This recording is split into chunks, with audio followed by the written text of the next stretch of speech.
A blood-soaked hand slams down on a stainless steel sink. Water runs red as it circles the drain. Heavy breathing. A man stares into a cracked mirror, eyes haunted by ghosts of the past. Jack Carter splashes water on his face, trying to wash away the nightmare that woke him. The digital clock reads 4:17 a.m. Another day begins like all the others. Too early, too alone. The small apartment above Carter's coffee sits in pre-dawn darkness as Jack moves through his morning routine with military precision. 50 push-ups, 50 sit-ups, a 3-mile run through the sleeping border town of San Miguel, Arizona. The town sits like a forgotten postcard on the edge of the desert, just miles from the Mexican border. Dawn breaks over distant mountains as Jack returns, sweat-soaked, but centered. This ritual keeps the demons at bay. Most days. The aroma of fresh coffee fills the shop as Jack prepares for opening. His movements are economical, practiced. A man who finds peace in routine. The espresso machine hisses as he tests the pressure. Behind the counter, Jack looks almost normal. Almost at peace. The bell above the door jingles. Maria Delgado hurries in. Her dark hair pulled back in a messy ponytail, apron half-tied. "I'm so sorry I'm late, Mr. Carter. Thomas had a fever this morning and Mama couldn't watch him until my cousin came and it's fine, Maria." Jack's voice is soft but carries a weight that silences her immediately. Family comes first. Always. Relief washes over Maria's face as she ties her apron properly. At 23, she carries the weight of her family on slender shoulders. A mother with arthritis too severe to work. A 12-year-old brother who needs school supplies. Rent that never stops coming due. "I'll stay late to make up for it," she insists, already wiping down tables, although Jack has already cleaned them. Not necessary. Jack turns back to the coffee grinder. The conversation is over. Maria has worked at Carter's Coffee for almost a year and still knows almost nothing about her boss, the scars on his forearms, the nightmares that sometimes have him sleeping on the couch in his office, the way his eyes constantly scan entrances and exits. The whispers around town say he was military, special forces, the kind of soldier who did things that don't make the news. The morning rush begins. Ranchers stopping in before the day's work, teachers grabbing lattes before school, border patrol agents fueling up for long shifts in the desert sun. Jack serves them with quiet efficiency, remembering orders without writing them down. "Same as always, Hector?" Jack asks as the local mechanic approaches the counter. "You know it, Jack. Black as my soul." Hector laughs, leaning against the counter. "Heard some new faces been around town. Fancy cars, city clothes, asking questions." Jack's expression doesn't change, but something shifts in his posture. What kind of questions? About businesses. Who owns what? Who might be interested in some investment opportunities? Hector makes air quotes with grease-stained fingers. Jack slides the coffee across the counter. "Town's not for sale. Tell that to the Salazar boys.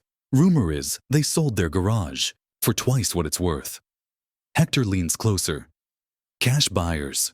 No questions asked."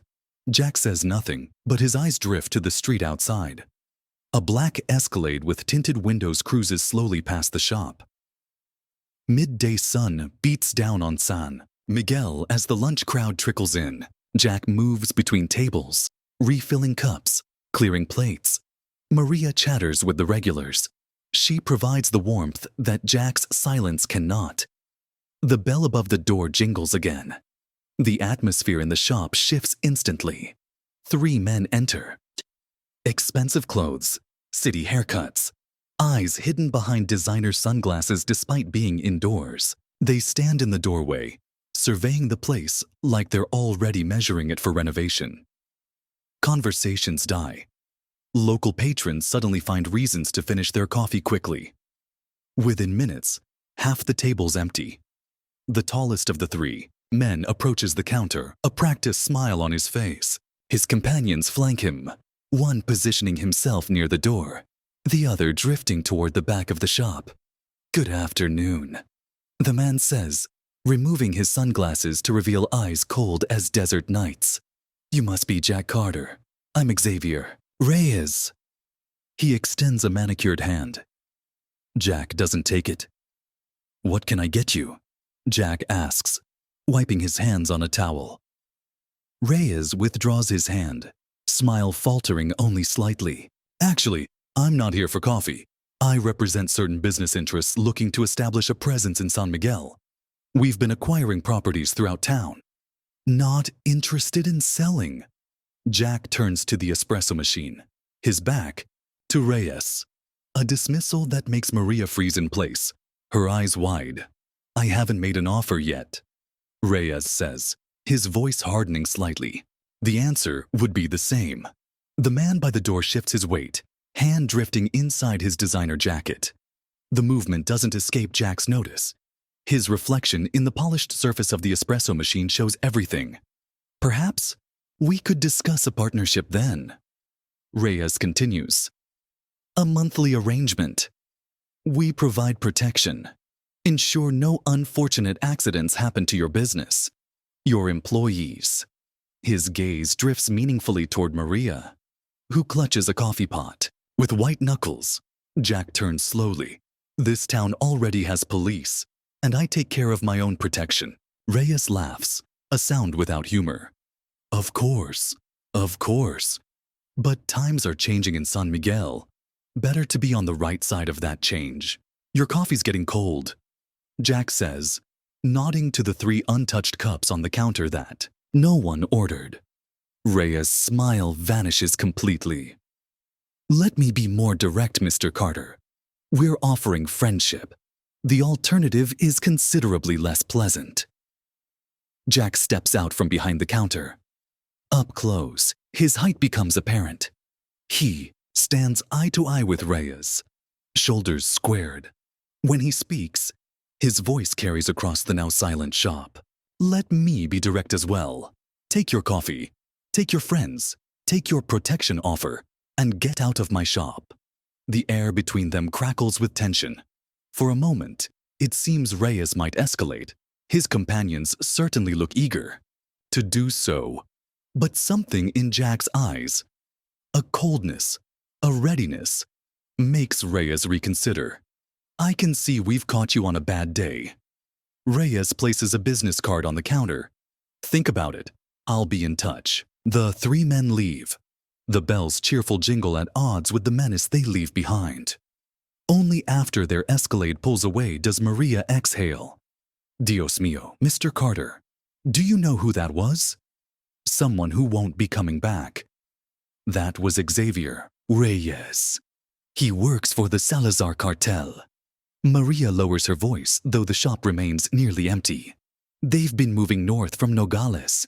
The rumors say they've bought the old warehouse on the edge of town already. The police chief's brother-in-law sold his ranch to them last month." Jack picks up the business card, studies it, then tears it in half. "Not my problem." Maria stares at him in disbelief. "They are dangerous people, Mr. Carter. My cousin in Nogales says—" "Maria." Jack's voice softens.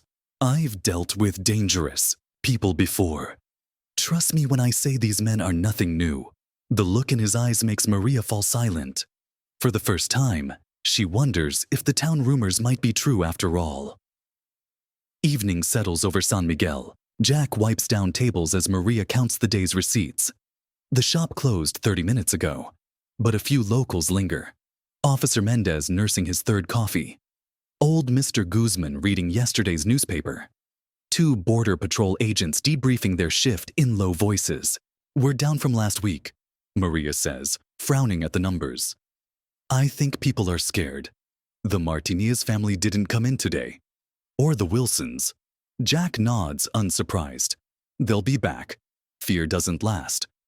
And if the cartel comes back, they won't."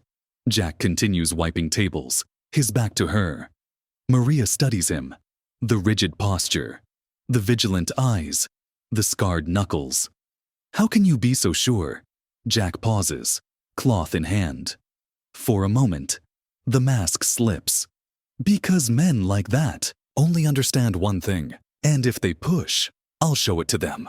The door crashes open, shattering the moment.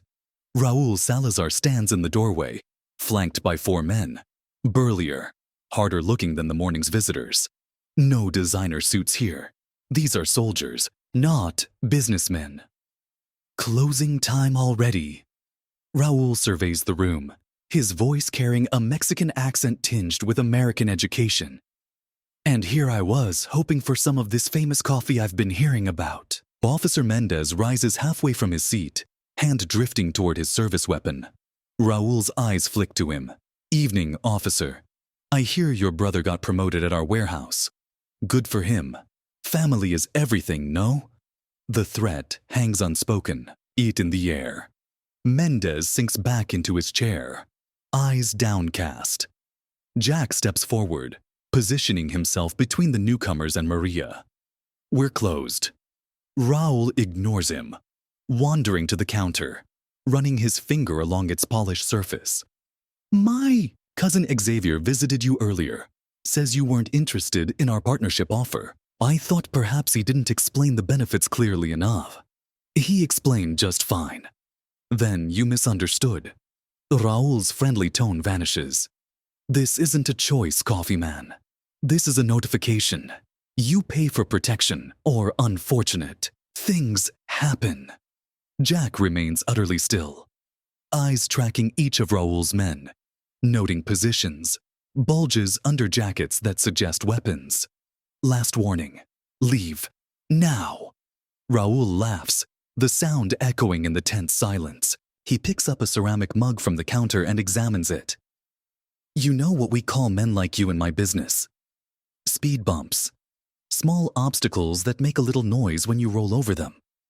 With deliberate slowness, he drops the mug. It shatters on the floor, fragments scattering across the polished wood. Oops. Raul smiles. Clumsy me. Jack doesn't move, doesn't blink. You'll pay for that! Will I? Raul gestures, and one of his men steps forward, knocking over a chair. Another sweeps, his arm across the table, sending cups and saucers crashing to the floor. Stop it! Maria steps forward, but Jack's arm blocks her path. Stay back, he murmurs. Raul approaches until he stands just feet from Jack. Tomorrow morning, my men will return.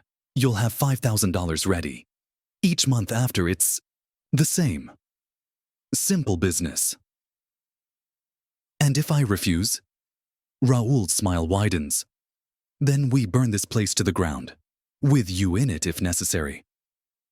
He glances at Maria. Though perhaps we save the pretty one. Our business could use a good coffee girl. The transformation happens in an instant. Jack's hand shoots out, fingers wrapping around Raul's throat, slamming him back against the counter with such force that the wind leaves Raul's lungs in a whoosh. Before Raul's men can react, Jack has positioned Raul as a human shield. One arm locked around his neck in a precise hold. Easy. Jack says to the goons now reaching for weapons, Your boss and I are just having a conversation. Raul struggles, face reddening, but Jack's grip is like iron. With his free hand, Jack removes the pistol from Raul's waistband and places it on the counter behind him. Here's what's going to happen, Jack says, his voice deadly calm. You and your men are going to leave. You're going to forget about my shop. You're going to forget Maria's name. And if I see any of you within a block of this place again, what happens next won't be a warning. He releases Raul with a shove that sends him stumbling into his men. Raul gasps for air, rage contorting his features as he regains his composure.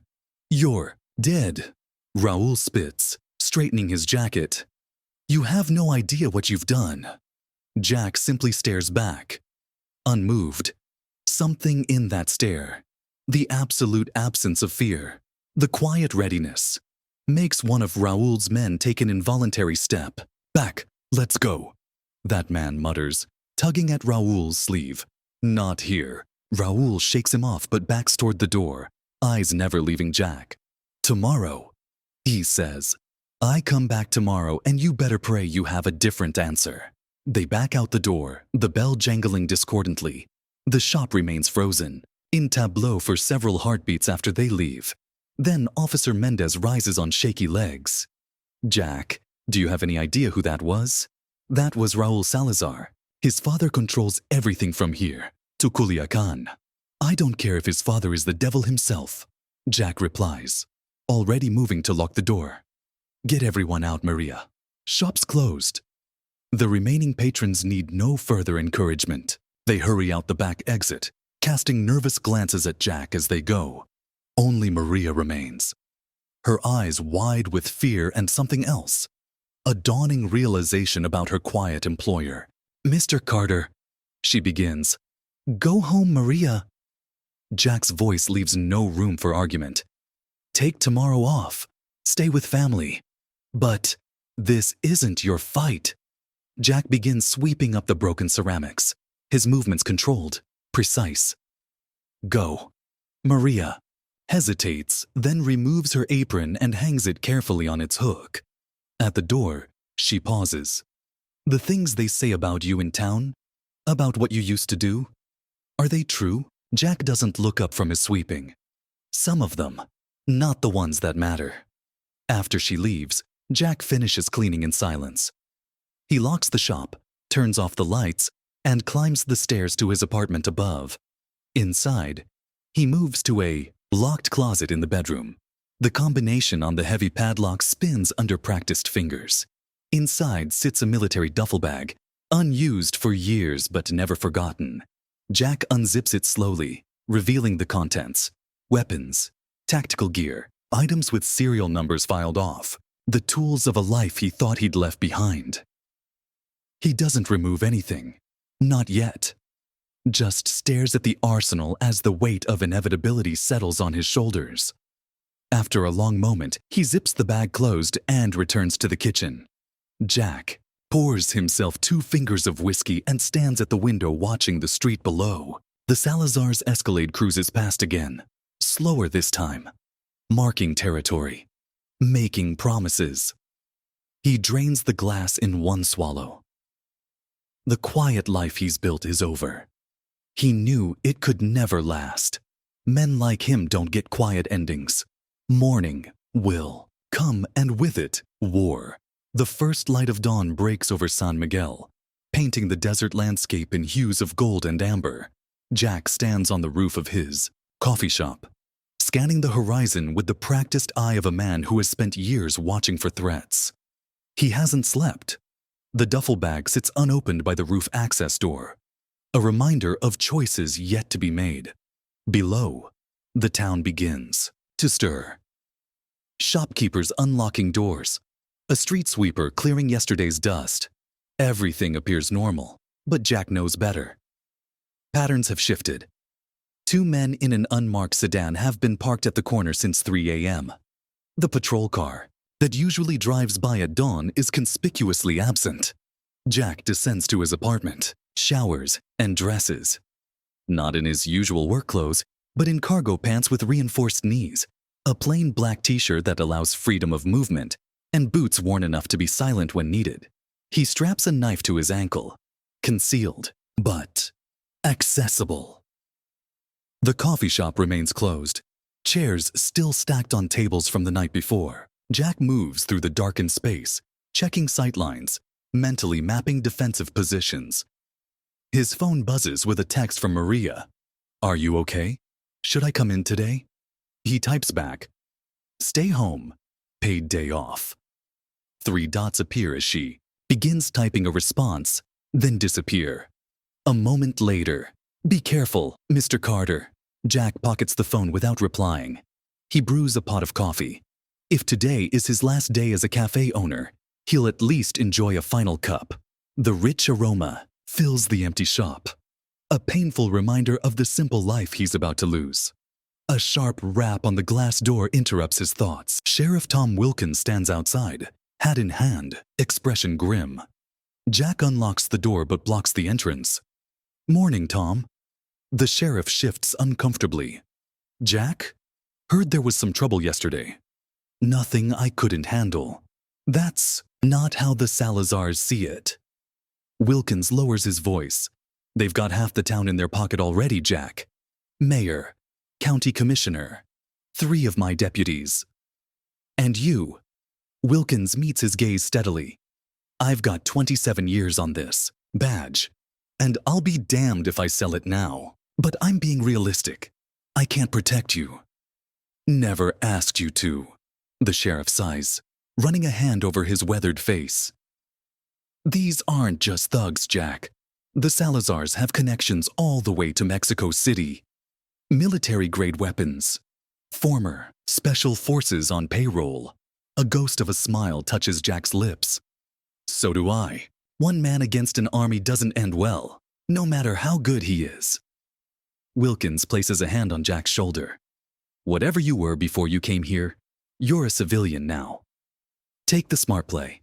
Sell the shop. Move on." Jack's expression hardens. "This is my home, Tom. I'm not running again." "Then God help you." Wilkins replaces his hat. "For what it's worth, I'll try to slow them down where I can. But when it hits the fan, I won't risk my men in a losing battle." "Fair enough." As the sheriff walks away, Jack calls after him. "Tom, take your family out of town for a few days. Fishing trip, maybe." Wilkins stops but doesn't turn around. "That bad?" "Could be." The sheriff nods once, then continues to his cruiser. Jack locks the door again, resuming his solitary vigil. The morning stretches into afternoon with no sign of the Salazars. The waiting is a form of psychological warfare. Jack recognizes the tactic from his own past operations: create uncertainty, build tension, strike when the target's nerves are frayed. He uses the time to prepare. Coffee grounds scattered near the back entrance, an improvised alarm system that will crunch underfoot, kitchen knives positioned strategically throughout the shop, escape routes mentally mapped and timed. His phone buzzes with messages from concerned regulars. Word has spread through town about yesterday's confrontation. Jack leaves them unanswered. Better they stay away until this plays out. At 3:17 p.m., the cavalcade arrives. 3 black SUVs pulling up outside the coffee shop, parking in a formation that blocks any easy exit. Men in tactical gear emerge, carrying submachine guns poorly concealed under jackets. Raul Salazar steps out last, adjusting his cufflinks as he approaches the locked door. Jack stands behind the counter, outwardly calm, internally mapping the positions of each armed man. Raul tries the door, finds it locked, and knocks with exaggerated politeness. When Jack makes no move to open it, Raul gestures to one of his men, who smashes the glass with his weapon's butt. "Knocked," Raul says as he steps through the shattered door. "No answer. Had to check if you were okay." 5 men enter after him, spreading out through the shop with practiced efficiency. 2 more remain outside, watching the street. Professionals, Jack notes. Not the usual cartel muscle. "Thought you'd have run by now," Raul says, running a finger along a tabletop. "Most people do, after meeting me. Not big on running." Raul smiles, all teeth and no warmth. "No, you don't seem the type. Marines? Army Rangers?" Jack says nothing. "No matter. Whatever you were, you're a coffee shop owner now. And today you're a coffee shop owner with a choice." Raul takes a seat, gesturing for Jack to join him. "Sit. Please." Jack remains, standing. "Very well." Raul sighs. "We had a simple arrangement on the table yesterday. 5,000 a month, protection money, standard business expense in a changing economy." "I remember. But after your little display of..." Raul touches his throat, where bruises from Jack's grip have begun to darken. "Resistance? The terms have changed. One of Raoul's men places a leather briefcase on the table. Raoul opens it, revealing stacks of cash. 50,000. Cash. You sign the deed to this place over to our real estate holding company. You leave town tonight. Never return. Problem solved. Raoul spreads his hands magnanimously. I'm a businessman, Jack. I prefer clean solutions. Jack's eyes move from the cash to Raoul. And if I still say no? Raoul's smile vanishes. He nods to his men, who begin systematically destroying the shop. Tables overturned. Mugs shattered. The espresso machine pushed off the counter with a crash that seems to physically pain Jack. Through it all, Jack remains motionless, his breathing steady, only his eyes tracking the destruction of everything he's built. When they reach the far wall, with its collection of photographs, Maria's quinceañera, old Mr. Guzman's 90th birthday celebration, the shop's opening day, Jack finally speaks. Enough. Something in his voice, a deadly quietness, makes the men pause. Raoul waves them back to their positions. Ready to be reasonable? Raoul asks. Jack steps forward, his movements unhurried. You've made your point. Now I'll make mine. Moving with sudden, fluid speed, Jack grabs the nearest gunman's wrist, twisting until bones crack. Before the man can scream, Jack drives an elbow into his throat, crushing his windpipe. As the man drops, choking, Jack disarms him and throws the weapon across the room. The entire sequence takes less than 3 seconds. The other gunmen raise their weapons, but Raoul barks, "Hold!" In the frozen tableau, Jack stands over the fallen man, who struggles for breath that won't come. Impressive, Raoul says, his voice tight. Definitely special forces. But if my men open fire, you'll die where you stand. Probably. Jack agrees. But not before I kill you. The certainty in his voice makes Raoul blink. For the first time, a flicker of doubt crosses his face. You know what I see when I look at your men, Raoul? Jack continues. I see basic training. Some tactical experience, but nothing special. They have guns pointed at your head, and yet your hands are shaking. Jack takes another step forward. Because you know what I am. You've met men like me before, the ones your cartel hires when things get desperate, the ones who do the work your soldiers can't. On the floor, the injured man has stopped moving entirely. You have until sundown to get out of my town. Jack says quietly. After that, I stop being civilized. Raoul stands, snapping the briefcase closed. Denyanta nyatyanti, nononikods, you've made a serious miscalculation. I have 100 men at my disposal, resources you can't imagine. Numbers don't matter, never have. We'll see. Raoul heads for the door, stepping over the broken glass. When we come back, it won't be to talk. Good. Jack's voice follows him out. Talking was never my strong suit anyway. After they leave, Jack kneels beside the dead man, closing his vacant eyes. Another life. Another death. The cycle he thought he'd escaped catches up once more.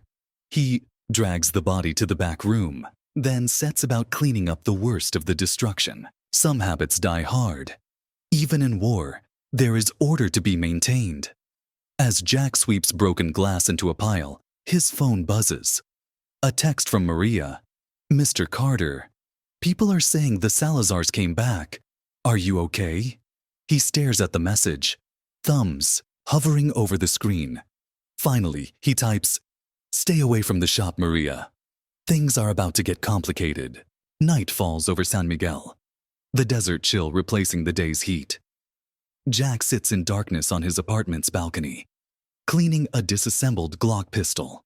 The movements are automatic, muscle memory from thousands of repetitions. Below, the street remains empty except for the occasional patrol car, driving past without slowing, deliberately avoiding looking at the coffee shop. The town has chosen sides. Jack can't blame them. They have families, futures, reasons to submit. He has only ghosts. The duffel bag now rests open at his feet. Within it, the tools of his former life lay meticulously arranged. Backup weapons, tactical gear, communications equipment.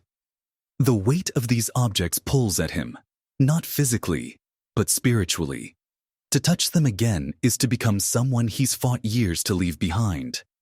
Jack reassembles the pistol, with practiced ease, the click of the slide like an old friend's greeting. He holsters it at his back, the familiar weight both comforting and damning. Movement catches his eye. A figure hurrying across the street, keeping to shadows. Jack tenses, hand drifting to his weapon, until the figure steps into the pool of light beneath a street lamp. Maria. Jack curses under his breath, descending the stairs quickly to intercept her before she reaches the shop. He emerges from the side alley just as she approaches the broken front door. "I told you to stay away." His voice in the darkness makes her jump. "Dios mío! Mr. Carter, you scared me." "You shouldn't be here." Maria clutches a paper bag to her chest. "I brought food. I thought you must be hungry." The simple gesture catches Jack off guard. How long has it been since someone showed him basic kindness without an agenda? "Come inside," he says finally. 5 minutes, then I'm walking you home. They enter through the back door, Jack moving with the silent precision of a predator, Maria following uncertainly. In the kitchen, she unpacks the bag. Still warm containers of her mother's cooking, the scent of chilies and slow-cooked meat filling the air. Mama always makes too much, Maria explains, arranging the food on the one table Jack has righted. She says a man living alone never eats properly. Jack says nothing, but begins to eat. Only when the first container is half empty does he realize how hungry he was. Maria watches him, her expression troubled. The whole town is talking about what happened. They say you killed one of Salazar's men with your bare hands. Jack pauses, fork halfway to his mouth. "Does that frighten you?" "Yes," she answers honestly. "But not as much as what the Salazars would do to this town if no one stands up to them." Her eyes drift to his forearm, where the edge of a tattoo peeks from beneath. His sleeve, the faded emblem of a military unit that officially never existed. "My cousin's husband was a police officer in Nogales," Maria continues. "When he refused to take Salazar money, they didn't just kill him. They made an example. His children saw..." She stops, unable to continue. Jack sets down his fork. "That's why you should leave, Maria. Go to your family in Tucson. Take your mother and brother. This is our home. It's just a place." Maria shakes her head. "For you, maybe. You've only been here 3 years. My family has been in San Miguel for generations. Everything we have is here." The simple truth of her words hangs between them. "Besides," she adds, "running doesn't stop men like Salazar. They just find new victims." Jack studies her, so young, yet with an old soul's understanding of how the world truly works. "There are different kinds of courage, Maria. Knowing when to fight is one kind. Knowing when to protect your family is another. And what kind do you have, Mr. Carter?" Before he can answer, the lights of approaching vehicles sweep across the windows. Many vehicles, engines rumbling in the night. "They're back," Jack says, rising from the table. "Go out the back, now. Run to Sheriff Wilkins' house. Tell him it started." Maria hesitates. "What about you?" Jack checks his weapon. "I'll be fine. This isn't my first war." "Please don't die, Mr. Carter," Maria says softly. Tomas finally has a man he looks up to. The words hit Jack harder than any physical blow. He watches as Maria slips out the back door, disappearing into the darkness. Outside, engines idle as car doors slam. Voices call out orders. The sound of weapons being readied carries through the night air. Jack moves to the front of the darkened shop, peering through blinds. The street has transformed into a war zone. 3 SUVs, 2 pickup trucks, men with automatic weapons taking positions behind vehicles. At the center stands Raoul, directing the operation with hand signals. A professional deployment. Textbook, even. But Jack has written different books. He retreats to the back room, retrieving more equipment from his duffel. Flashbang grenades, a combat knife, body armor worn under his shirt. The weight of these tools settles on him like an old skin being reapplied. His phone buzzes once more. Not Maria this time, but a number he hasn't seen in years. A text message containing only map coordinates and a timestamp for tomorrow. So, the cavalry's on its way, but can he survive until then? Jack positions himself behind the counter, weapon ready but not raised. Through the broken door, Raoul's voice carries clearly. "Carter, final chance. Come out unarmed. We talk terms. Stay in there. We burn it down with you inside." Jack remains silent. 3 minutes, Carter. Raoul calls. "Then we light it up." Jack checks his watch. 90 seconds until Maria reaches the Yaseo sheriff. 5 minutes. Maybe 10. Until Wilkins might arrive with deputies. If he comes at all. No time for reinforcements from the coordinates inn, or the text. He's alone. As he's always been when it matters most. Jack takes a deep breath, centering himself. The world narrows to this moment, this space, these enemies. The coffee shop owner fades away, replaced by the man he used to be. The ghost that haunted battlefields from Fallujah to Kandahar. Outside, Raoul checks his watch. "Time's up, Carter." On his signal, the men open fire, bullets tearing through the shop's facade. Glass shatters, wood splinters. Coffee beans spill from punctured bags like black blood. Jack remains motionless behind the counter, pressed to the floor as rounds pass overhead. He counts shots, identifying weapons by their distinctive reports. AK variants mostly, some M4s. Calculating ammunition capacities. Waiting. The firing stops. In the ringing silence, Jack hears the telltale shuffle of men preparing to breach. Perfect. He reaches into his pocket, removing a flashbang grenade. In one fluid movement, he pulls the pin, counts 2 seconds, and tosses it through the broken front window. The detonation is deafening, the flash blinding even through closed eyelids. Cries of pain and confusion erupt from outside. Jack rises, firing with precision through the shattered windows. 2 rounds per target. Center mass. No wasted ammunition. 3 men fall before the others can react. As return fire begins again, Jack is already moving, sliding behind an overturned refrigerator, changing position. Classic counter-ambush tactics. Never stay where they think you are. Through smoke and dust, he spots a shadow approaching the back door. Flanking attempt. Amateur move against a professional. Jack retrieves the knife from his ankle sheath, balancing it by the blade. As the figure appears in the doorway, Jack throws with deadly accuracy. The knife embeds itself in the man's throat, silencing him before he can call out. 4 down. How many remain?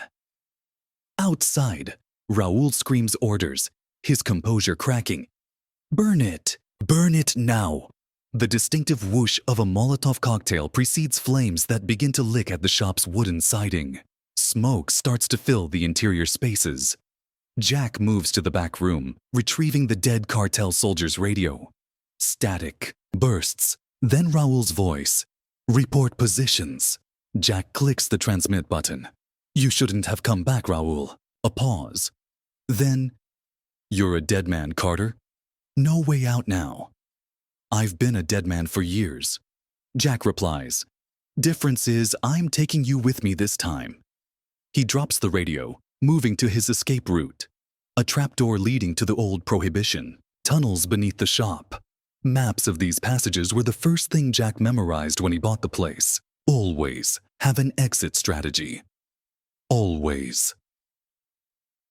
As fire consumes the shop above, Jack navigates the narrow tunnels by touch and memory. The passages will lead him 2 blocks away, behind the Salazar's position, the hunter becoming the hunted.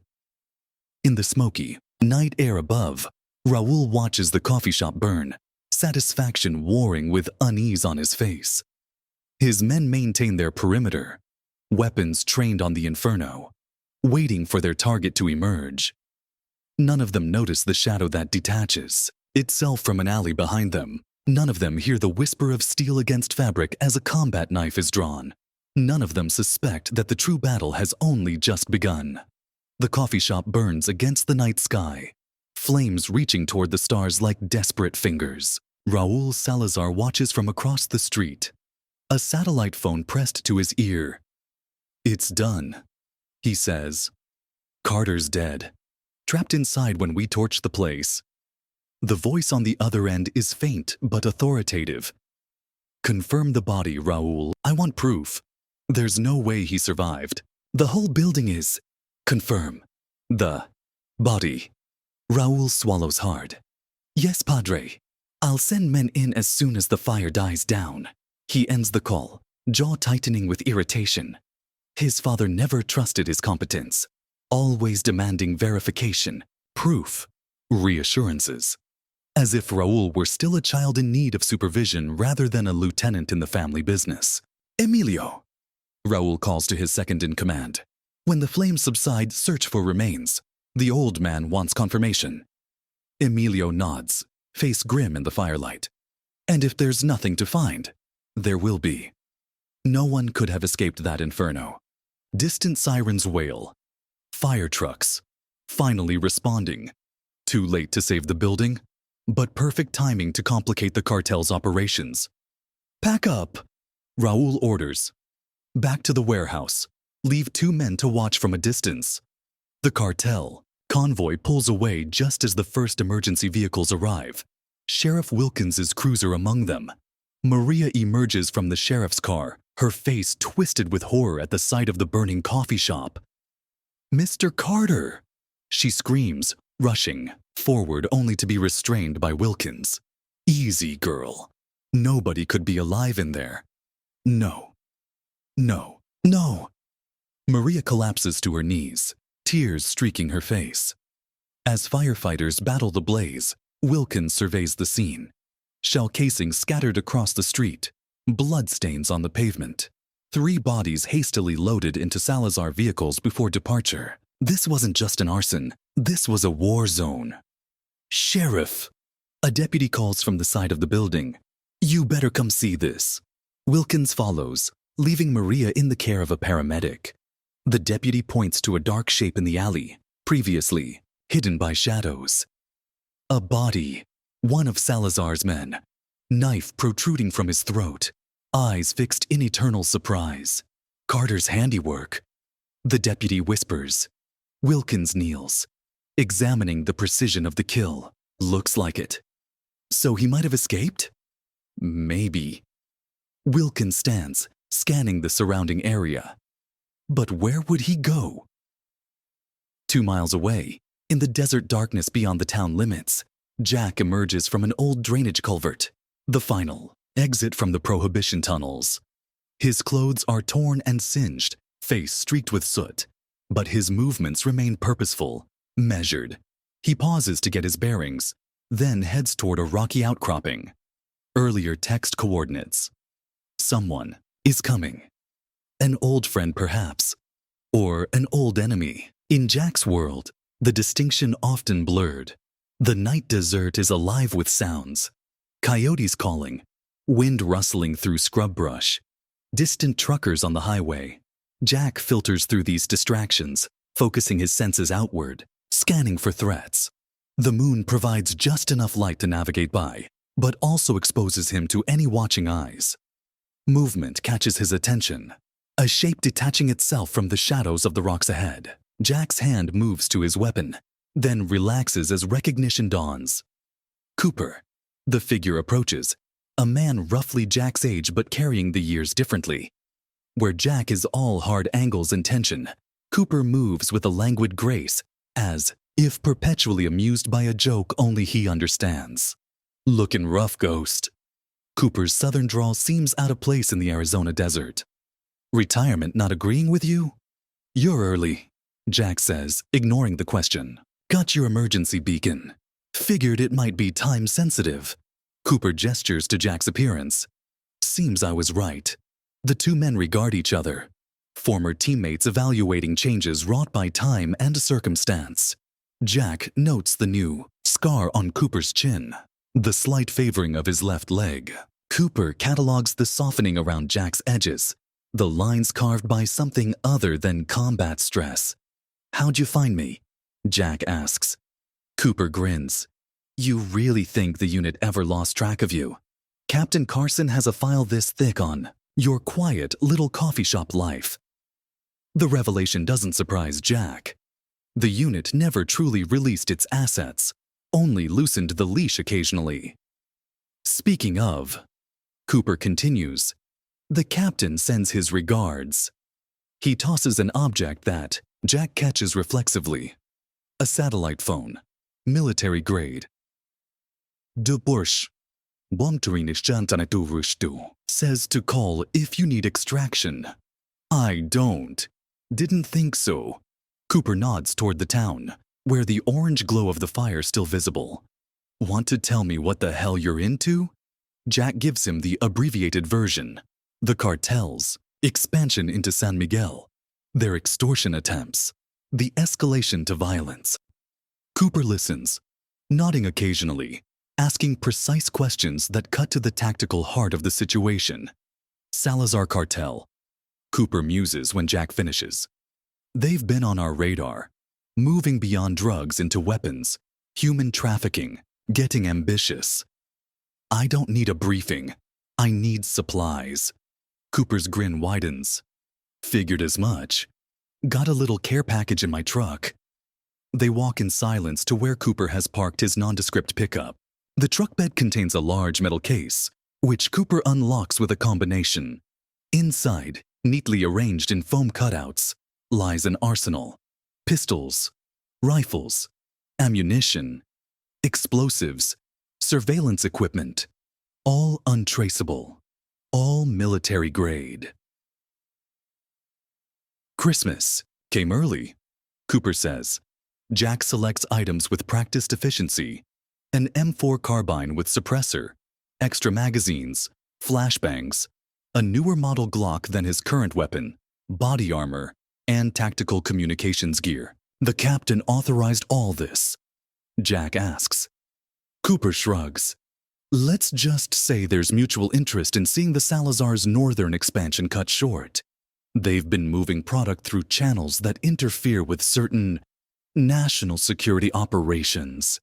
Jack nods, understanding the subtext. His personal vendetta aligns with official objectives. Convenient deniability all around. I work alone, Jack says, preempting the offer he knows is coming. Wouldn't have it any other way. I'm just the delivery boy. Cooper closes the case after. Jack has made his selections.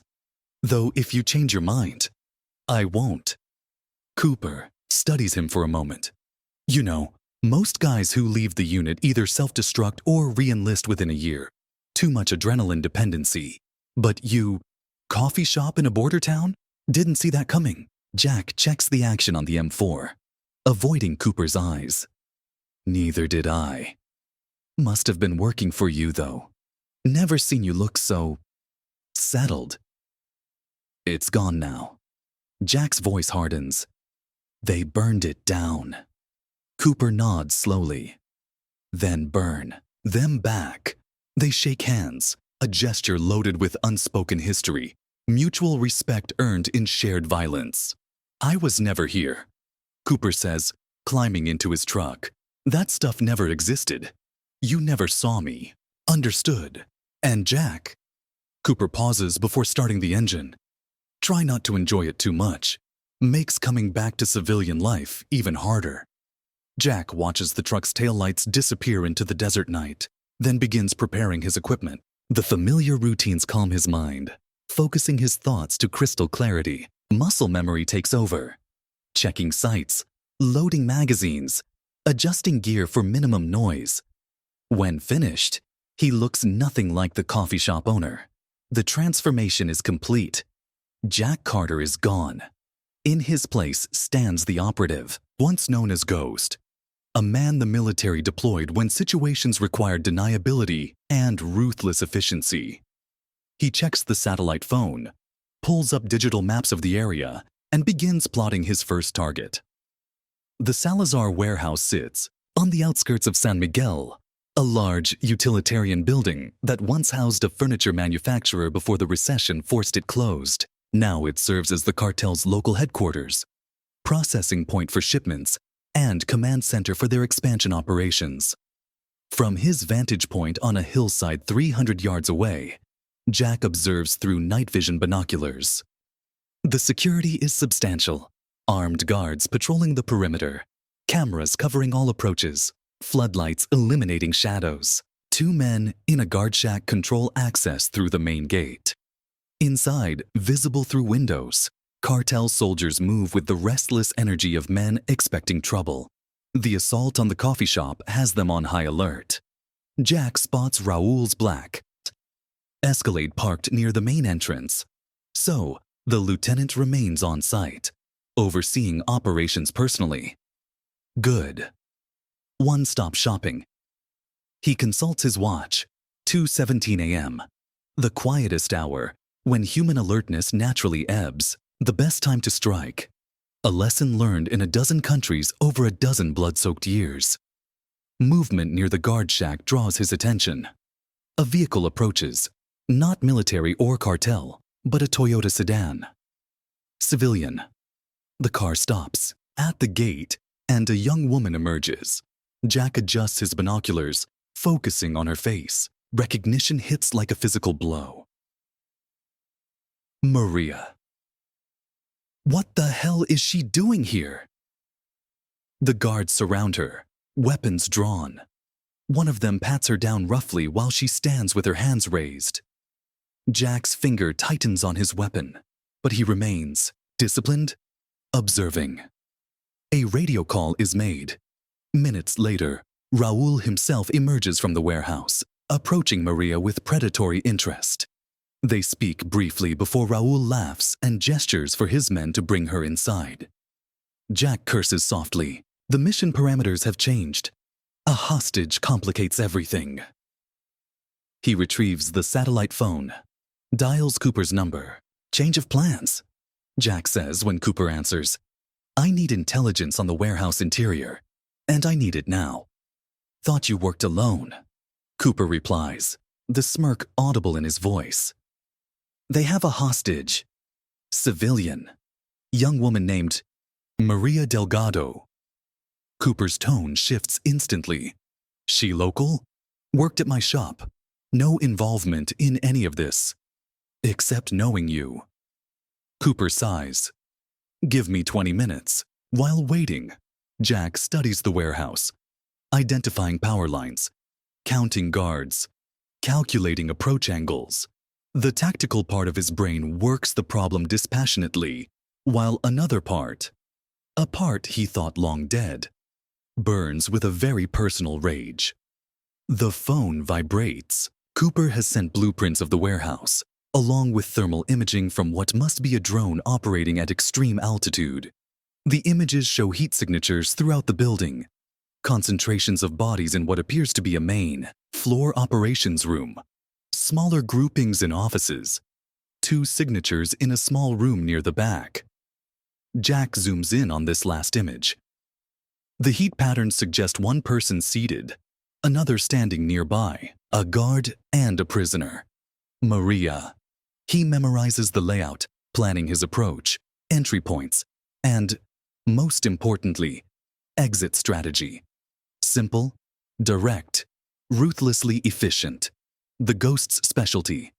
Darkness provides cover as Jack moves toward the rear warehouse using natural terrain features to mask his approach. He carries minimal equipment. The suppressed M4, his sidearm, 2 flashbangs, a combat knife, and wire cutters. Speed and surprise will be his true weapons tonight. The perimeter fence poses the first challenge. Jack times the guard patrols, identifying a 10-second window when a section of fence will be unobserved. When the moment comes, he cuts the links with practiced efficiency, creating an opening just large enough to slip through. Once inside the compound, Jack hugs the shadows, moving from cover to cover with fluid grace. The warehouse looms ahead, its windows glowing with interior light. He approaches the darkened east side, away from the main entrance and loading docks. A service door presents itself, locked, but monitored by only a single camera. Jack calculates the camera's sweep pattern, timing his movement to coincide with its rotation away from the door. The lock yields to his picking tools in seconds. Inside, the warehouse air is heavy with the smells of dust, chemicals, and gun oil. Jack pauses, allowing his eyes and ears to adjust. Voices echo from the main floor. Men talking, laughing, the occasional barked order. Music plays somewhere in the distance. The confident sounds of men who believe themselves safe in their fortress. Jack consults his mental map, orienting himself. The room holding Maria should be down a corridor to his right, past what appears to be offices and storage areas. He moves silently in that direction, M4 at the ready. The first cartel soldier appears around a corner without warning. A young man heading to the bathroom, weapon slung carelessly over his shoulder. He has no time to react before Jack is upon him. No gunshot, no cry of alarm. Just the whisper of steel across flesh as the knife finds the carotid artery with surgical precision. Jack lowers the body silently to the floor, dragging it into a nearby storage closet. One down. Many to go. He continues through the dimly lit corridors, encountering two more guards. Neither lives long enough to sound an alarm. With each kill, Jack feels the old persona settling more firmly into place. The emotionless efficiency, the tactical clarity, the absolute commitment to the mission. Finally, he reaches the door indicated on the thermal imaging. Voices filter through. A man speaking Spanish in bored tones. A woman's defiant responses. Maria, still fighting. Jack positions himself beside the door, listening to the guard's movements. Footsteps pacing, a chair creaking, the shuffle of playing cards. One guard, as expected. The advantage of surprise should be sufficient. He tries. The handle. Locked. No time for finesse now. Jack steps back, then kicks with explosive force just beside the handle. The door crashes inward with splintering force. The guard inside reacts with commendable speed, reaching for his weapon. But Jack is faster. Two suppressed rounds strike center mass. The guard crumples without a word.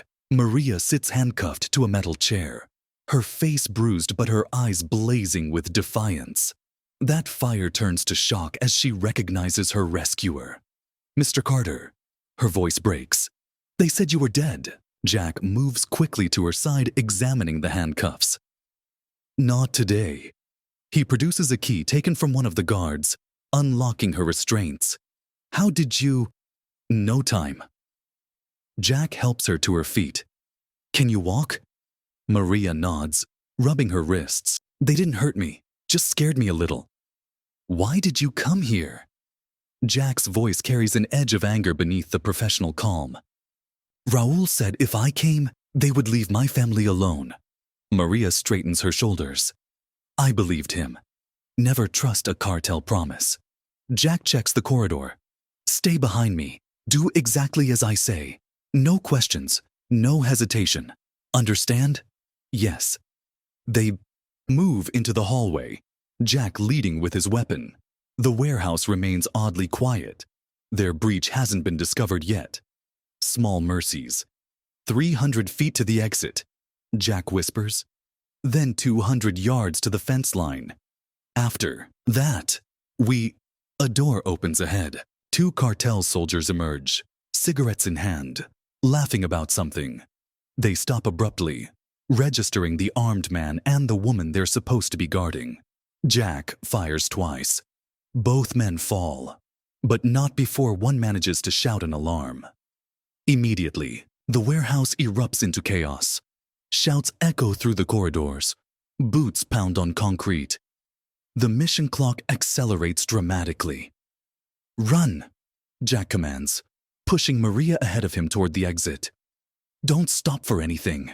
They sprint down the corridor as the first responding cartel members appear behind them, opening fire. Bullets ping off metal shelving and concrete walls. Jack turns, firing controlled bursts that drop to pursuers, then resumes running. The service. Door appears ahead. Their escape route. Jack slams into the push bar, but the door doesn't budge. They've locked it down.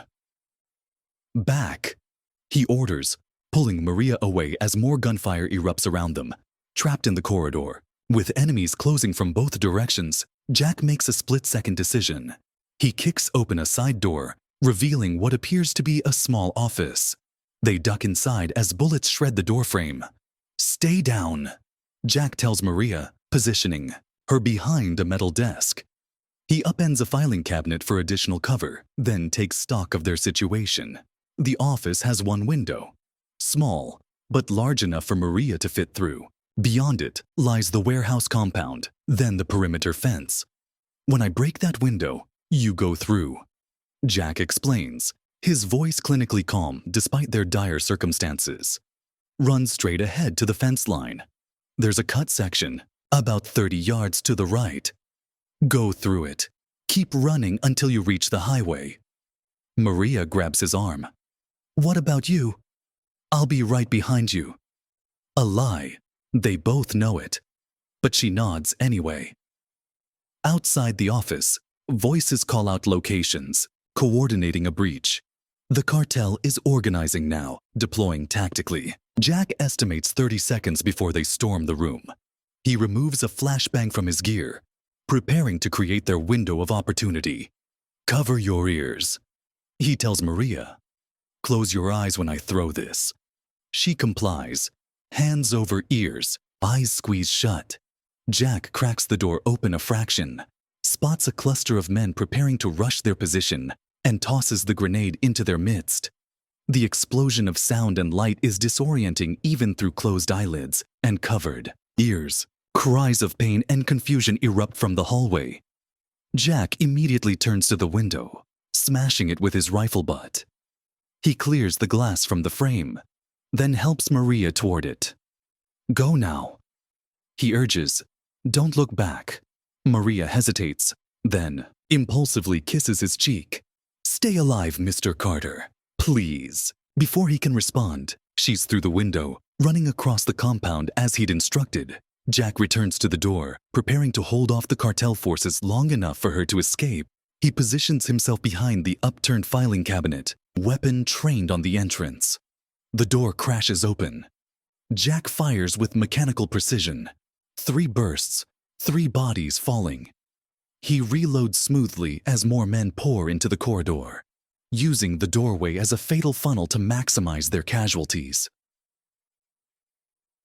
Through the broken window, he catches glimpses of Maria running, reaching the fence, finding the cut section, almost clear. A shout from outside draws his attention. A guard has spotted her, raises his weapon.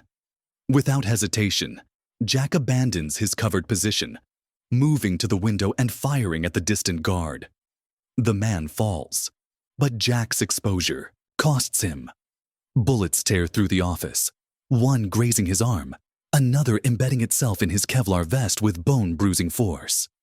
He drops back into cover, breathing heavily. Through the window, he sees Maria disappear beyond the fence line. Mission accomplished. The primary objective is safe. Now for the secondary objective. Raul Salazar still lives. Jack reloads again, mind calculating odds, plotting his next move. The doorway remains a choke point. He could hold this position, bleeding the cartel of foot soldiers, but eventually they'll bring heavier weapons or simply burn him out. Tactical retreat is the only rational option. He removes his second flashbang, his last trump card. When the next wave of attackers pauses to coordinate, Jack throws the grenade into the hallway and dives through the broken window. The compound is in full alert now. Floodlights sweeping, guards everywhere, vehicles being positioned to cut off escape routes. Jack sprints not toward the fence line, but deeper into the warehouse complex, toward the main building where Raul would be commanding the response. A guard appears ahead, Jack doesn't break stride, firing a 3-round burst that drops the man before he can raise his weapon. Another guard emerges from behind a truck. Jack's magazine clicks empty. He transitions instantly to his sidearm, putting 2 rounds in the guard's chest.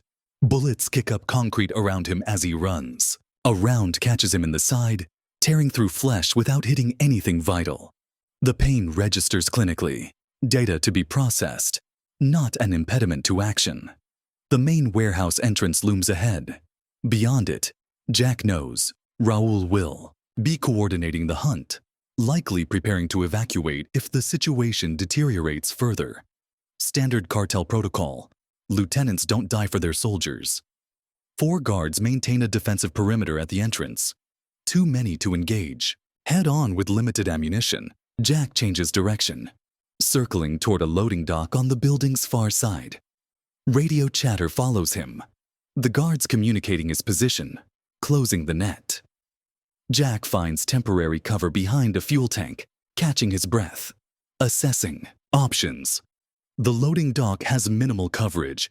Just 1 guard, nervously scanning the darkness. Jack's approach is silent, the kill efficient. He eases the body to the ground, then slips into the warehouse through the unguarded door. Inside, the main floor is a hive of activity. Men arming themselves, others establishing defensive positions, all responding to shouted orders. Jack remains in shadow, scanning the chaos for his target. There, on a catwalk overlooking the operation, Raul, phone pressed to his ear, gesturing frantically as he directs the response. 2 bodyguards flank him, weapons ready. Jack calculates distance, angles, probabilities. A difficult shot, but possible. He raises his sidearm, steadying his aim against a support column. A voice behind him speaks in Spanish. "Don't move." Jack freezes, feeling the press of a gun barrel against his back. A momentary lapse in awareness. Fatigue and blood loss taking their toll. "Hands up," the guard orders. Slowly, Jack complies, mind racing through options. The guard pats him down, removing his sidearm. "Walk!" the guard commands, pressing the gun harder into Jack's back. They move onto the main floor, instantly becoming the center of attention. Operations halt as all eyes turn to the captured intruder. Word spreads quickly. Raul is alerted, turning to observe from the catwalk with cold satisfaction. "El fantasma," Raul calls down, using the Spanish word for ghost. Not so invisible after all. Jack is forced to his knees, hands behind his head, guards surrounding him with weapons drawn. Blood seeps from his side wound, forming a small pool on the concrete floor. Raul descends from the catwalk, approaching with the confidence of a man who believes he's won. He circles Jack slowly, savoring the moment. "Where is the girl?" Raul demands. Jack remains silent. Raul sighs, then strikes Jack across the face with a pistol. "I asked you a question." Jack spits blood onto the floor. "Gone.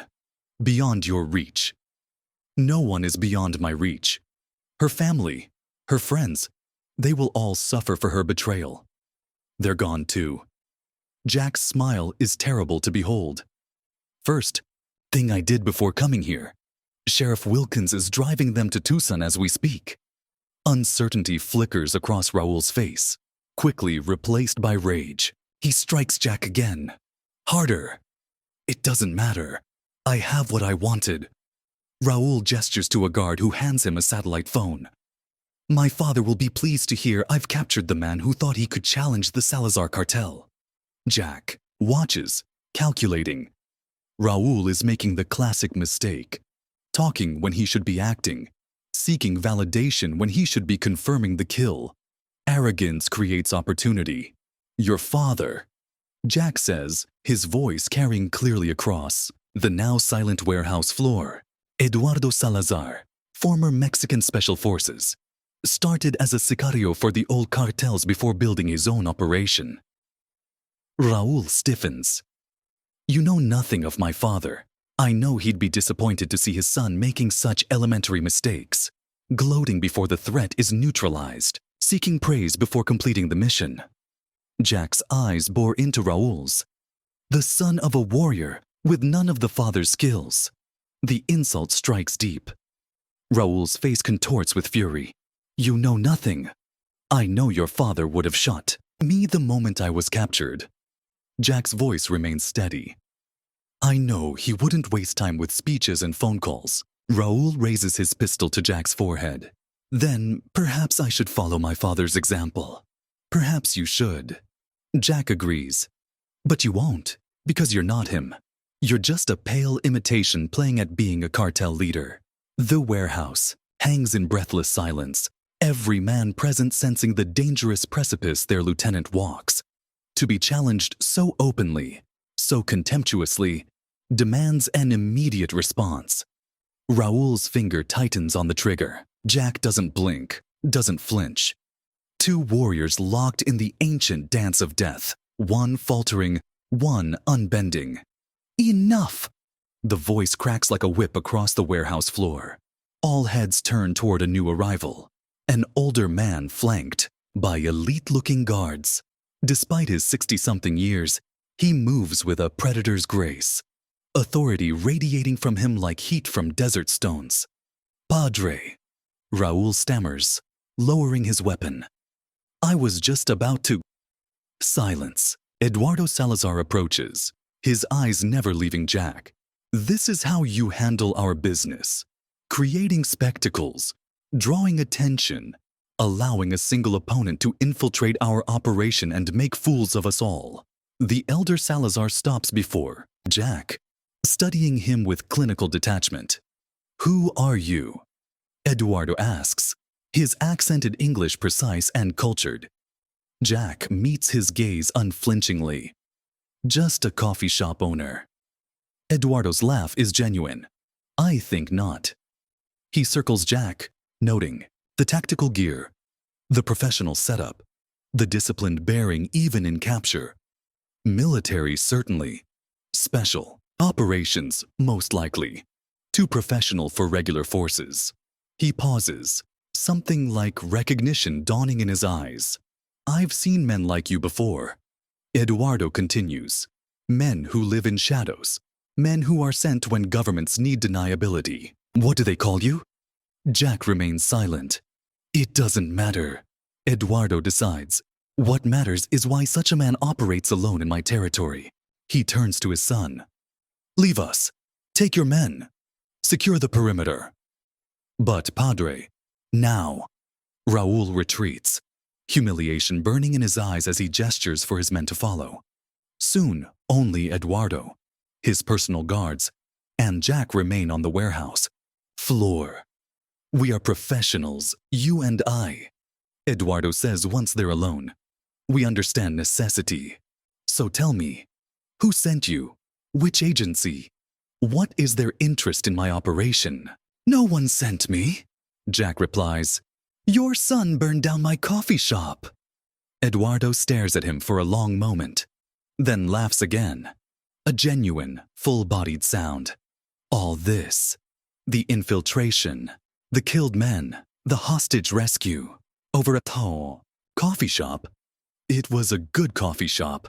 The cartel leader shakes his head in amazement. My son, always creating problems where none need exist. He sighs deeply. What would you have done had you reached him tonight? Killed him. Yes, I expect so. Eduardo nods thoughtfully. And now that you face me instead, the mission parameters remain unchanged. Eduardo's smile fades. Bold words for a man on his knees.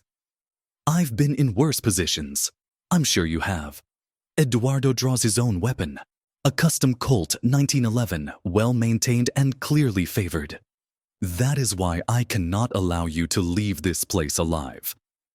You understand, of course. Professional courtesy. Jack says nothing, his eyes conveying his answer. Eduardo raises his pistol, taking careful aim. Any last words, Ghost? Just one, Jack replies. Duck. The confusion that flickers across Eduardo's face lasts only a microsecond, just long enough for Jack to launch himself sideways as the warehouse windows explode inward in a hail of automatic weapons fire. Chaos erupts inside the warehouse. Automatic weapons fire shreds the air, tearing through windows and walls with devastating precision. Eduardo Salazar's bodyguards move with practiced efficiency, forming a human shield around their boss and dragging him toward a reinforced office as bullets rain around them. In the confusion, Jack rolls behind a steel column, blood trailing from his side wound. The guards who were holding him are now focused solely on protecting themselves, scrambling for cover as glass and debris shower down from above. Through the shattered windows, tactical lights slice through smoke and darkness. The unmistakable cadence of military-grade weapons echoes through the night. Professional, coordinated, not local law enforcement or rival cartel. Jack recognizes the assault pattern immediately. A classic pincer movement designed to funnel targets toward a predetermined kill zone. The same tactics his old unit employed in a dozen countries. His mind processes the implications with cold clarity. Cooper didn't just deliver supplies. He called in the cavalry. A familiar voice crackles over the warehouse PA system. Electronically, distorted but unmistakable to Jack's trained ear. This facility is surrounded by U.S. Special Forces. All personnel are ordered to surrender immediately. Drop your weapons and place your hands on your heads. This is your only warning. The cartel soldiers respond with panicked fire, shooting blindly toward the windows. The return fire is measured, precise, single shots finding targets with surgical accuracy. Professional operators eliminating threats while minimizing collateral damage. Jack pulls himself to his feet, clamping a hand over his side wound. The assault provides perfect cover for his own objectives. While Eduardo's men focus on the external threat, he moves deeper into the warehouse complex, toward the reinforced office where the cartel leader has taken shelter. Bodies litter the floor. Cartel soldiers cut down by the precise fire from outside. Jack retrieves a pistol from a dead guard, checking the magazine. 6 rounds. It will have to do. The warehouse interior strobes with muzzle flashes and emergency lights. Smoke from flashbangs and burning equipment reduces visibility to near zero in some areas. But Jack navigates the chaos with the muscle memory of a predator in familiar hunting grounds. He reaches the corridor leading to the administrative offices. 2 guards maintain position outside Eduardo's safe room, weapons trained on the hallway. Jack ducks back into cover, assessing options. A fire extinguisher mounted on the wall catches his attention. He removes it, aims carefully, and throws it down the corridor. The guards open fire instantly, riddling the extinguisher with bullets. It explodes in a cloud of fire-suppressing chemicals, creating a momentary whiteout. Jack emerges from cover, moving through the chemical cloud with deadly purpose. The guards, blinded and coughing, never see the attack coming.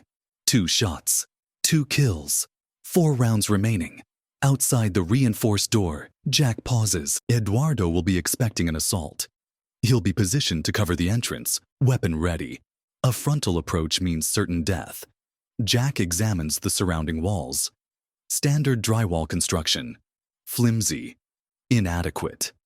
He places his ear against the wall adjacent to the office, listening intently. Faint voices from within.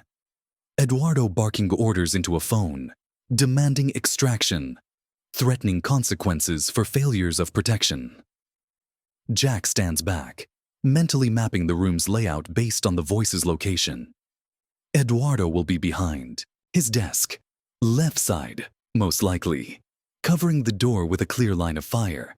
Jack aims at the wall just above where a sitting man's head would be and fires 3 precise shots through the drywall. The gunfire from outside masks the sound of his attack. A cry of pain erupts from within the office.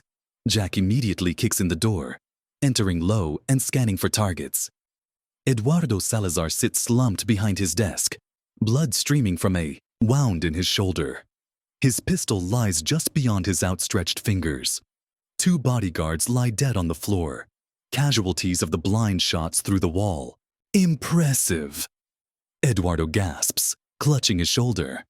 I underestimated you, Ghost. Jack approaches cautiously, weapon trained on Eduardo's head. A common mistake. Beyond the office windows, the sounds of combat begin to fade as the Special Forces unit secures the warehouse. Soon they'll reach this section of the building. You realize killing me solves nothing, Eduardo says, his voice calm despite the pain. I am but one head of the Hydra. My organization will continue. My son will take my place. He will hunt you to the ends of the earth. Your son is a rabid dog. Jack replies, no discipline, no vision. He'll destroy everything you've built within a year. A flicker of doubt crosses Eduardo's face. The fear of every empire builder when confronted with an inadequate successor. What do you want? Eduardo asks. Money. I can make you wealthy beyond imagination. Jack shakes his head. I want you gone. Your operation, your people, out of San Miguel. Permanently. Impossible. We've invested millions in the region. The Hydrozoa infrastructure is already in place. Then I burn it all down. Starting with you.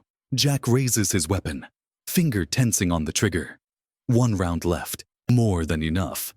Eduardo studies him with the calm acceptance of a man who has faced death before. You know this changes nothing. The business continues. The demand remains. Someone will fill the vacuum. Not my problem. It will be. Eduardo's eyes harden. The moment you pull that trigger, you re-enter the world you've been hiding from. Every cartel from here to Colombia will know your name, your face. The quiet life you built. Gone forever. Jack hesitates, the words finding purchase in his mind. Behind him, the sounds of the tactical team clearing rooms grows closer. Seconds remain before they breach this section. The choice is yours, Ghost. Eduardo continues. Kill me, start a war you cannot win. Or we make a deal. What kind of deal? I withdraw from San Miguel, completely. My operations, my men, my son, all gone within 24 hours. In exchange, I walk out of here alive. Jack's finger remains on the trigger, eyes locked with Eduardo's. Why would I trust you? Because unlike my son, I am a businessman. This territory has become too costly, too complicated. A tactical withdrawal makes financial sense now. And your word? Eduardo straightens despite his wound, pride evident in his bearing. In 30 years, I have never broken a business agreement. Even my enemies know this. The door behind Jack crashes open. Cooper enters, in full tactical gear, weapon raised, followed by 2 operators similarly equipped. Jack! Cooper calls. Stand down, brother. We've got this. Jack doesn't move, doesn't lower his weapon. Eduardo watches him with calculating eyes, both men suspended in the moment of decision. He's right, you know, Cooper says quietly, moving to Jack's side. Kill him and you'll never stop running.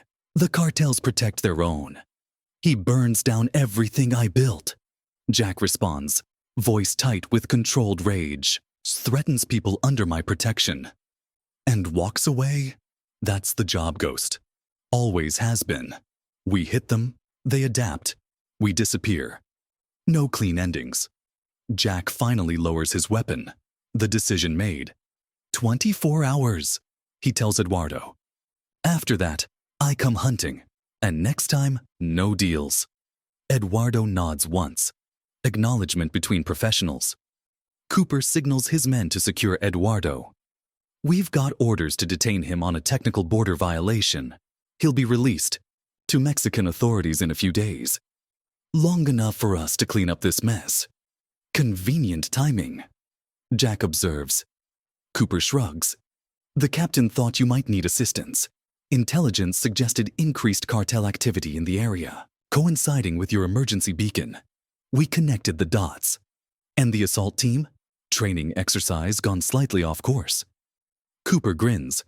Paperwork's already being prepared to explain the confusion. Jack nods. understanding the layers of deniability being constructed. The game never changes, only the players. As Eduardo is escorted from the room, he pauses beside Jack. Remember, Ghost, 24 hours. I keep my word.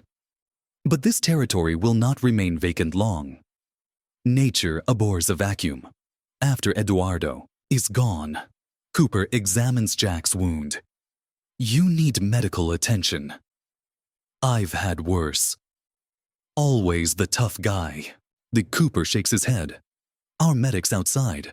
Let's get you patched up before the local authorities arrive. Official story is a joint task force operation against cartel activity. No mention of a rogue coffee shop owner with a vendetta. Jack allows himself to be led outside, where the warehouse compound has transformed into a military operation. Tactical vehicles form a perimeter. Operators secure cartel prisoners. Medics treat the wounded on both sides. As a medic works on his side, wound, Jack surveys the scene. The familiar choreography of aftermath bringing unwelcome nostalgia. For 3 years, he had escaped this world. Now he's been pulled back into its gravity. What happens now? Jack asks as Cooper returns from conferring with his team leader. Cleanup. Containment. The usual. Cooper sits beside him on the tailgate of a tactical vehicle. As for you, medical evacuation to Tucson, debriefing with the captain, then, well, that's up to you. The captain wants me back. He never wanted you to leave. Cooper studies him. The unit could use you, Jack. Things have been complicated since you retired. Jack says nothing, eyes fixed on the horizon where the first hint of dawn lightens the desert sky. Everything has changed in a single night. The quiet life he built lies in ashes. The peace he found is shattered. Think about it, Cooper says, rising. Meanwhile, we've got a cover story to maintain. As far as anyone knows, you're just a local civilian caught in the crossfire. We'll handle the rest. Sunlight streams through hospital blinds, painting stripes across Jack's bed in the Tucson Medical Center. The private room, arranged by Cooper's associates, offers a view of the Catalina Mountains and the privacy needed for unofficial visitors. Jack sits on the edge of the bed, dressed in fresh clothes provided by the unit. His side has been properly treated, 27 stitches closing the bullet wound. The doctors recommend a week of rest. Jack plans to check himself out within the hour. A knock at the door precedes Maria's entrance. Her face shows signs of recent trauma. A bruise along one cheekbone. A small cut above her eyebrow. But her eyes shine with relief at seeing Jack alive. Mr. Carter, she says, moving to his bedside. They told me you were okay, but I had to see for myself. I'm fine, he assures her. You should be resting, says the man preparing to check himself out against medical advice. Maria sits in the visitor's chair studying him. They told me what happened. The Special Forces raid. Eduardo Salazar's capture. It's all over the news. A major victory against cartel expansion. Jack nods, unsurprised by the official narrative. The unit excels at controlling information. And you? He asks. Your family? Safe. Sheriff Wilkins hid us at his brother's ranch outside Tucson.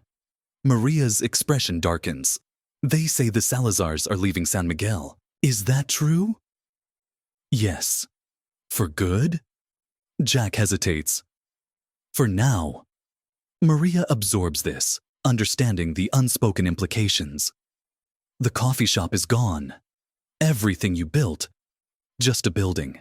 It can be rebuilt. Will you? Maria watches him closely. Rebuild, I mean. Or will you go back to whatever you did before? The question hangs between them. The central uncertainty around which Jack's future revolves. The unit wants him back.